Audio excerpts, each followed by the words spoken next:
నమస్తే. టీఎస్ఆర్టీసీ కార్మికులు, ఆయా ఉద్యోగ సంఘాలు వీళ్ళన్నీ కూడా కలిసి ఒక్కసారిగా సమ్మె సైరన్ మోగించింది. ఈ నేపథ్యంలో ప్రభుత్వం తక్షణమే వెంటనే దిగొచ్చి వీళ్ళతో టీఎస్ఆర్టీసీ సంబంధించిన కార్మికులతో కావచ్చు, కార్మిక సంఘాల నాయకులతో కావచ్చు భేటీ కూడా ఏర్పాటు చేసి ఈరోజు సమీక్ష అవన్నీ కూడా చేసి ఆర్టీసీ సంబంధించిన సమ్మె అనేది వాయిదా వేయడం జరిగింది. మాట్లాడదాం. మనతో పాటు కొంతమంది ఆర్టీసీ సంఘాలకు సంబంధించిన నాయకులు ఉన్నారు. చెప్పండి సార్, అంటే ఏ విధంగా జరిగింది ఈరోజు ప్రభుత్వంతో ఈరోజు మీరు చర్చలు జరిపారు? ఏం మాట్లాడారు? ఇవాళ సమ్మె నోటీస్ ఇచ్చిన 7 సంఘాలని వాళ్ళు పిలిపియడం జరిగింది. దానికి కూనంనేని సాంబశివరావు గారు మధ్యవర్తిత్వం వహించడం జరిగింది. అట్లాగే కోదండరామ్ గారు, తర్వాత దేవరకద్ర ఎమ్మెల్యే మధుసూదన్ రెడ్డి గారు, అట్లాగే రామ్మోహన్ రెడ్డి గారు మన పరిగి ఎమ్మెల్యే, వీళ్ళందరూ కూడా సానుకూలంగా కూర్చొని మాట్లాడడం జరిగింది. దాంట్లో అన్ని విషయాలు సమ్మె నోటీస్ మీద కూలంకుషంగా అన్ని విషయాల మీద చర్చ జరిగింది.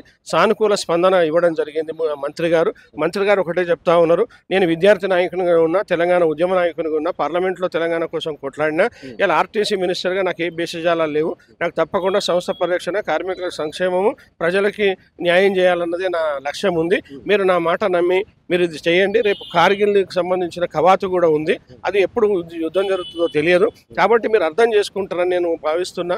అంటే మేము అర్థం చేసుకుంటాం, కానీ సానుకూలంగా మీరు చెప్పాల్సిన అవసరం ఉంది. ప్రధాన డిమాండ్లు చెప్పినాం మేము. ప్రధానం ఏంటంటే యూనియన్ మెయిన్గా ఇవాళ ఇబ్బందికర పరిస్థితులు వచ్చింది యూనియన్ లేకపోవడం వల్ల. యూనియన్ పునరుద్ధరించాలను సానుకూలంగా ఉంది. ముఖ్యమంత్రి గారి దృష్టిలో ఉంది. డెఫినెట్గా దాని మీద సార్ తోటి మాట్లాడి మీకు చేయడానికి నాకు ఎలాంటి అభ్యంతరం లేదు అని చెప్పడం జరిగింది. రెండవది, ఇవాళ బ్రెడ్ విన్నర్ స్కీమ్ ఎవరో ఉన్న పిల్లలకి 3 ఏళ్ళు కన్సల్టెంట్ పే ఇచ్చారు, కరెక్ట్ కాదంటే అది కూడా కరెక్టే, సింగరేణిలో అక్కడ ఇస్తున్నారని చెప్పి కూర్చున్న పెద్దలు కూడా చెప్పాను. దానికి కూడా ఆయన అంగీకారము చెప్పడం జరిగింది. తర్వాత బకాయిలు ఏదైతే ఉన్నాయో రిటైర్డ్ అయిన వాళ్ళకి వాళ్ళ బకాయిలు కూడా టోటల్గా ఇవ్వాలంటే అది న్యాయబద్ధం, తప్పకుండా ఇస్తాము, లేట్ కాకుండానే చూస్తామని చెప్పి అదొకటి చెప్పాను. 2017 పిఆర్సీ మొన్న మీరు చేసిండ్రు, 21 ఇచ్చిండ్రు, మీరు 21 ఇచ్చిండ్రు, కానీ రిటైర్డ్ అయిన వాళ్ళకి ఇవ్వలేదు. వాళ్ళు చాలా మంది ఉన్నారు కాబట్టి వాళ్ళకు కూడా చేయాలి, అలవెన్స్లు ఇవ్వాలంటే దానికి కూడా మాకేం అభ్యంతరం లేదు, తప్పకుండా చేస్తా అని చెప్పి వాళ్ళు చెప్పడం జరిగింది. ప్రధానంగా ఎలక్ట్రిక్ బస్సులు అనేది మాకు ప్రధాన డిమాండ్. అంటే దాని మీద కూడా ఇవాళకి మేమేమైనా కార్పొరేట్ సంస్థలకి ఇస్తే మాకు ఇబ్బంది ఉంటుంది, ఆర్టీసీ మనగడలో ఉండాలని మేము కోరినాం. డెఫినెట్గా మేము ఆల్రెడీ కేంద్ర ప్రభుత్వానికి లెటర్ రాసినాం, నోట్ ఫైల్ కూడా పంపించినాం. మళ్ళీ కూడా మేము మాట్లాడి చేసి దాన్ని సానుకూలంగా ఆర్టీసీకే ఇస్తే బాగుంటుంది అనేది మా ఉద్దేశం కూడా ఉంది. దానికి సానుకూలంగా నేను ముఖ్యమంత్రి గారితో మళ్ళీ మాట్లాడి మేము సానుకూలంగా మళ్ళీ కేంద్ర ప్రభుత్వంతో కూడా మాట్లాడడానికి మాకు అభ్యంతరం లేదు అని చెప్పడం జరిగింది. తర్వాత విలీన ప్రక్రియ అంటే ఇది ఆర్థికంగా ఆర్టీసీ కార్మికుల దీని మీద బాగా ఉన్నారు, కాబట్టి దీని మీద ఆర్థికంగా కూడా ఇబ్బందులు పడు. మహాలక్ష్మి పథకానికి మీరు 350 కోట్ల ఇస్తూ ఉన్నారు, ఇంకొక 50-100 కోట్లు అదనంగా ఇచ్చినట్టుంటే ఇది అయిపోతే అందరికి సెక్యూరిటీ ఉంటుంది, బాగుంటుంది. ఏపీలో కూడా అట్లనే ఇచ్చిండ్రు అని మనం చెప్పడం జరుగుతుంది. దాని మీద కూడా మాకు ముఖ్యమంత్రి గారికి ఉంది. రెండోది మీ మేనిఫెస్టోలో కూడా పెట్టిండ్రు అని మనం గుర్తు చేస్తే అది మా దృష్టిలో ఉన్నది. తప్పకుండా ముఖ్యమంత్రి గారితో చెప్పి వీలైనంత తొందరగా ఇవే కాదు ఇంకా ఏది ఉన్నా తీసుకురండి. మేనేజ్మెంట్లో దుబారా ఇష్టం ఉన్నట్టు ఎవడన్నా చేస్తే నా దృష్టికి తీసుకురండి, నేను చూస్తా. ఏ అంశమైనా కానీ ఆర్టీసీ ఉద్యోగులకు ఇబ్బంది జరిగితే నేనేమి ఊరుకునేది లేదు.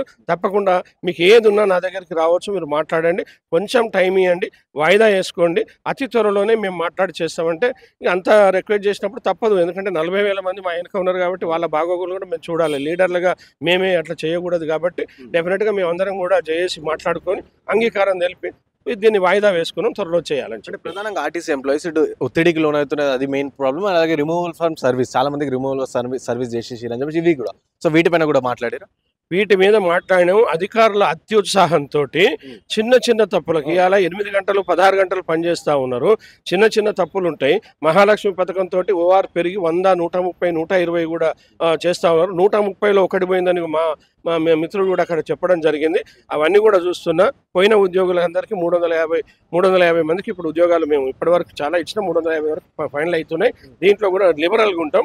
ఉద్యోగ భద్రత కమిటీ వేయాలి, గైడ్లైన్స్ ఇవ్వాలని చెప్పి దాంట్లో మేము కోరడం జరిగింది. మళ్ళీ దానికి కూడా అంగీకారం ఇచ్చాం. తప్పకుండా డ్రైవర్ కండక్టర్ల ఉద్యోగాలు పోకుండా ఎక్కడైతే చిన్న అత్యుత్సాహంతో తీస్తుందో వాటి మీద గైడ్లైన్స్ ఇస్తాను కూడా హామీ ఇవ్వడం జరిగింది. అంటే ఏమైనా టైం లిమిట్ పెట్టినా, అంటే ఎన్ని రోజులలో ఇది కంప్లీట్ చేస్తాం దాని తర్వాత అని చెప్పేసి అట్లా మేము అడిగినాం.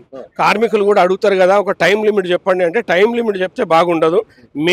నేను ఒక ట్రాన్స్పోర్ట్ మినిస్టర్గా మాట ఇస్తున్నా, అతి త్వరలోనే మాకు ఇప్పుడు ఈ నలుగురం పెద్ద మనుషులంతా కూడా పోయి ముఖ్యమంత్రితో మాట్లాడి మీ చాలా వీలైనంత తొందరగా మీకు చేస్తా, నన్ను నమ్మండి అన్నాడు. కాబట్టి తప్పకుండా అవకాశం ఇవ్వాల్సిందే. కాబట్టి జేఏసీగా మేము అందరం అనుకొని ఓకే సార్ మేము పోస్ట్పోన్ చేసుకుంటాం, డెఫినెట్గా మీరు మాకు ఇన్ టైంలో చేయాలని చెప్పిన దానికి ఆయన సుముఖంగా అంగీకరించడం జరిగింది. ఓకే. సో చెప్పండి అన్న, ఏమని మాట్లాడారు అంటే ఈరోజు పొన్నం ప్రభాకర్ గారితో ఇంకా చాలా మందితో కూర్చొని మాట్లాడి, సో ఏమని చర్చించారు, ఎంత టైం ఇచ్చారు? మా సిపిఐ ఎమ్మెల్యే కూననేని సాంబశివరావు గారి నేతృత్వంలో మంత్రి గారి వద్దకు చర్చలకు వారితో పాటు మేము వెళ్ళడం జరిగింది. అక్కడ వెళ్ళిన క్రమంలో ప్రొఫెసర్ కోరంరామ్ గారు కూడా రావడం జరిగింది. తర్వాత దేవకద్ర ఎమ్మెల్యే మసూర్ రెడ్డి గారు కూడా రావడం జరిగింది. తర్వాత ఈ మన పరిగి ఎమ్మెల్యే రామ్మోహన్ రెడ్డి గారు కూడా రావడం జరిగింది. ఈ నలుగురి ఎమ్మెల్యేల సమక్షంలో మంత్రి గారు వచ్చి మాతో సుదీర్ఘంగా చర్చలు జరపడం జరిగింది. మేము కూడా అన్ని విషయాలు వారి దృష్టికి తీసుకుపోవడం జరిగింది. అన్నిటి మీద సరైనటువంటి వివరణ ఇవ్వడం జరిగింది. దాంట్లో ప్రధానంగా యూనియన్లపై మోపిన ఆంక్షలను ఎత్తివేయాలని చెప్పేసి మేము ప్రధానంగా పట్టుపట్టాం. దానికి మంత్రి గారు సుముఖంగా స్పందించి ముఖ్యమంత్రితో చెప్పిన తర్వాత నేను ప్రకటిస్తానని చెప్పడం జరిగింది. అదేవిధంగా ప్రభుత్వంలో విలీనం చేయడానికి మేము కూడా మా హామీలను ఇచ్చిన హామీలను ఖచ్చితంగా నెరవేరుస్తాం. దాని మీద కూడా క్యాబినెట్లో చర్చించి ఆ విలీనానికి సంబంధించి కూడా ఒక నిర్ణయం తీసుకుంటామని చెప్పారు. అది కూడా వీలైనంత త్వరనే మేము తీసుకొని చెప్తామని చెప్పారు. అదేవిధంగా ప్రైవేటు ఎలక్ట్రిక్ బస్సులు ఏవైతే ఉన్నాయో వాటి మీద మాత్రం ఖచ్చితంగా మేము మా యొక్క వాదనను వినిపించాం.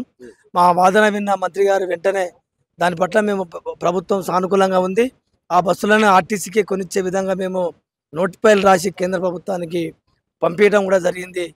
మేము పంపిస్తాము ఇప్పుడే అని చెప్పేసి కూడా మాకు ఆ కాగితాలు కూడా చూపెట్టడం జరిగింది. బహుశా ఆ కాగితాలు కూడా మేము రేపు తీసుకొచ్చి కార్మికులకు వాటిని రిలీజ్ చేపిస్తాం. అవి కూడా మాకు ఒక సానుకూలమైనటువంటి ప్రకటన. అది తర్వాత 2021 వేతన సవరణ కూడా ఖచ్చితంగా మేము అమలు చేయమని చెప్పేసి అడిగాం. దాని మీద కూడా మంత్రి గారు సానుకూలంగా స్పందించి సాధ్యాసాధ్యాలను అన్నిటి చర్చించి మంత్రి గారితో ఒక మాట చెప్పి మిమ్మల్ని పిలిచి మాట్లాడతా అని చెప్పిండు. దాదాపుగా పదవి విరమణ చేసిన వాళ్ళే కావచ్చు, సిసిఎస్ పిఎఫ్ కావచ్చు, తర్వాత 2019 పోలీస్ కేసులు ఎత్తివేయాలని అడిగాం, అది కూడా వాళ్ళు ఎత్తివేస్తారని చెప్పేసి హామీ ఇచ్చారు. దాదాపుగా మేము పెట్టినటువంటి డిమాండ్లలో 90% మంత్రి గారు సానుకూలంగా స్పందించి వాటిని పరిష్కరిస్తామని చెప్పేసి హామీ ఇచ్చి మమ్మల్ని నమ్మండి, మమ్మల్ని గౌరవించడం అని చెప్పేసి పదే పదే కోరడం వలన తర్వాత ఈ కేంద్ర ప్రభుత్వము రేపు ఈ మన పెహల్గాంలో మన పాకిస్తాన్ ఇండియాకు సంబంధించి సైనిక మార్చి ఉన్నందున మరి రేపు దేశ సమగ్రతకు మరి సంబంధించినటువంటి అంశం కాబట్టి మీరు ఈ టైంలో సమ్మెకపోవడం కరెక్ట్ కాదని చెప్పేసి వాళ్ళు కూడా మమ్మల్ని కోవడం జరిగింది. మా ప్రభుత్వం మీద విశ్వాసం ఉండండి, మీ ఎమ్మెల్యేలతో పాటుగా మేమంతా తీసుకెళ్లి ముఖ్యమంత్రితో మాట్లాడి మళ్ళీ మీ సమక్షంలో మేము చర్చించి మేము అన్నిటిని మేము మీకు ప్రకటిస్తామని చెప్పేసి హామీ ఇవ్వటం వలన మేము కూడా విశ్వసించి నమ్మకంతో మరి ప్రభుత్వమే మమ్మల్ని రిక్వెస్ట్ చేసింది కాబట్టి వారి యొక్క రిక్వెస్ట్ను మేము దాన్ని స్వాగతిస్తూ మేము ఈ నిర్ణయం తీసుకొని కేవలం సమ్మెను వాయిదా మాత్రమే వేశాము, సమ్మె విరమణ చేయలేదు. ఒకవేళ ఏమైనా తేడా వచ్చి మళ్ళీ వీళ్ళు దీన్ని దాటవేత ధోరణితో మాట్లాడి మా సమస్య పరిష్కరించకుండా మరి దీన్ని మోసం చేసే పరిస్థితి కనుక ఈ ప్రభుత్వం చేపట్టినట్టయితే మళ్ళీ మేము సమ్మెకు దిగడానికి వెనకాడకపోవాలని చెప్పేసి కూడా మంత్రి గారికి స్వయంగా చెప్పడం జరిగింది. ఇది వాస్తవం. సో చెప్పండి, అంటే ప్రభుత్వం జరిపిన చర్చలతో మీరు సంతృప్తిగా ఉన్నారు? అండ్ సుమారు ఎంతసేపు జరిగింది చర్చ? దాదాపుగా 3-3.5 గంటల సేపు చర్చలు కొనసాగినాయి.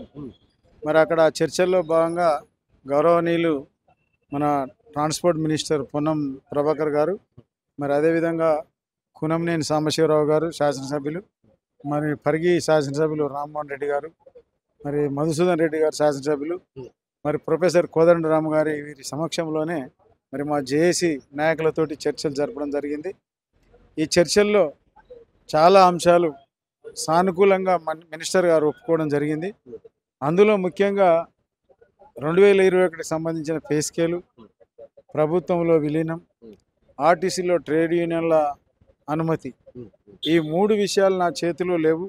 మరి ముఖ్యమంత్రి గారితో మాట్లాడాలి, దీన్ని ముఖ్యమంత్రి గారితో మాట్లాడి ముఖ్యమంత్రి డేట్ ఒక టైం తీసుకొని మళ్ళీ మీ జేఏసీ నాయకులు అందరినీ పిలిపించి ముఖ్యమంత్రి గారి ద్వారానే చర్చించి అనౌన్స్ చేపిస్తే బాధ్యత నాది, నన్ను నమ్మండి అని మినిస్టర్ గారు హామీ ఇవ్వడం, మరి ఎమ్మెల్యేల గారి సమక్షంలోనే వాళ్ళకు కూడా మంత్రి గారు హామీ ఇవ్వడం వల్ల మనం తాత్కాలికంగా ఈ సమయాన్ని వాయిదా వేయడానికి మేము డిసైడ్ చేసుకోవడం జరిగింది. సో ఆర్టీసీలో మెయిన్ గా కూడా సస్పెన్షన్స్ కావచ్చు, రిమూవల్ ఫ్రమ్ సర్వీస్ కావచ్చు, సో ఇవి అంటే చిన్న చిన్న లీవ్లకు కూడా సస్పెండ్ చేయడం కావచ్చు, ఇవి ప్రధానంగా ఉన్న సమస్యలు. సో ఒత్తిడి కూడా అంటే పని భారం పెరగడం, ఒత్తిడి పని గంటలు, సో ఇవి వీటి దృష్టికి తీసుకెళ్లారా? అండ్ దీనిపైన ఏమన్నా ఇప్పుడు మీరు అడిగినట్టుగా ఈ సమస్యలు ప్రధాన అంశాలు, అవి కూడా మేము మంత్రి గారి దృష్టికి తీసుకెళ్ళాం. అది మంత్రి గారు ఏమన్నారంటే ఎమ్మటే ఇవి చిన్న చిన్న సమస్యలు, ఇవి నా దృష్టికి మీరు గతంలో తీసుకొచ్చింటే నేను ఎప్పటికే చెప్పేవాడిని.